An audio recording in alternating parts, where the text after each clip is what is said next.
So ayan, hello, good day everybody. It's me again, ang inyong Mars Teresa. At ngayon sa video na ito ay ipapakita ko sa inyo, i-share ko sa inyo kung paano gumawa ng yumminess and crispiness.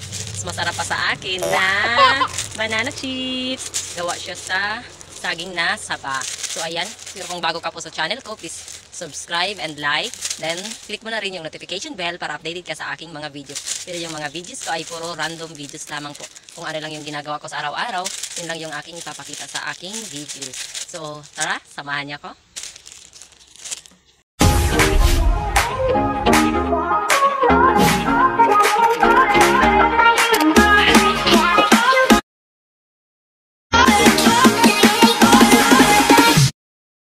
So, ito na nga mga Mars ko. Nandito na tayo sa pag-slice kasi hindi ko na video yung pagbabalat na siya namang unang step na ating gagawin. Kaya nandito na tayo sa pag-slice na kung saan ang ginagamit ko ay peeler instead na kutsilyo.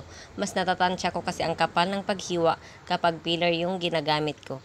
Pag kutsilyo kasi sobrang kapal ng nagagawa ko hindi ko naman mapakrispy dahil nga matagal itong maging crispy dahil sa kapal.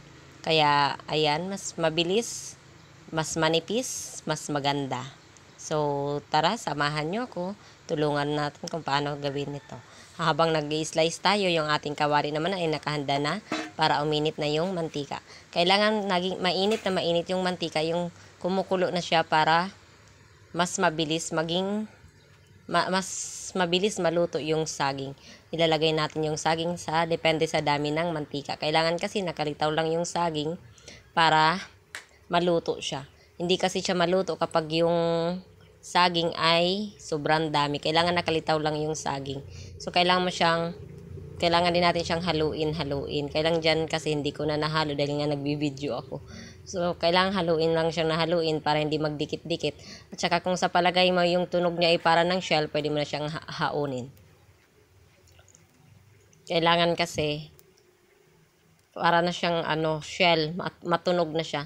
Tapos pag nahalo na natin siya, kailangan natin siyang lagyan ng arnibal. Yung liquid na nilagay ko, ang paggawa naman yan ay magpakulo ng 1 litrong tubig, tapos lagyan ng 1 kilong asukal, 2 teaspoon na asin, tapos 2 teaspoon din po na vanilla. Halukayin lang siya ng halukayin para maging pantay yung lahat-lahat ng saging ay malagyan. Para pantay yung tamis niya. Mas masarap yan kasi hindi mamumuo yung asukal dahil nga liquid na natin siyang ginawa. Masarap, pantay ang tamis kasi nga may asukal. Kaya balance lang yung tamis niya. Hindi maalat, hindi matamis. Sakto lang. Kailangan mo lang siyang halukayin ng maigi. Pagkatapos mo siyang halukayin ay lalagay natin siya sa strainer para atin siyang patuluin na madry. Para pagbalik natin sa kawali ay hindi na masyadong matubig. Tsaka yung na-drain na tubig ay pwede pa natin siyang gamitin sa sunod naman na lalagyan. So, ayan na nga. Lalagay na natin sa strainer. So, hayaan lang natin siya dyan saglit habang wala ka pang isusunod na ilalagay. Pagkatapos niyan, ibalik na natin siya sa pagluto. Tapos, hintayin na natin na maging brown. Huwag naman yung brown na brown. Saktong pagka-brown lang. Para hindi naman siya sunog. Kasi pag sobrang brown na, sunog na yun.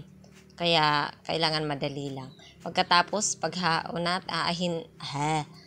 ahon natin ay lalagay ulit natin siya sa strainer para yung mantika ay maka-inulo din.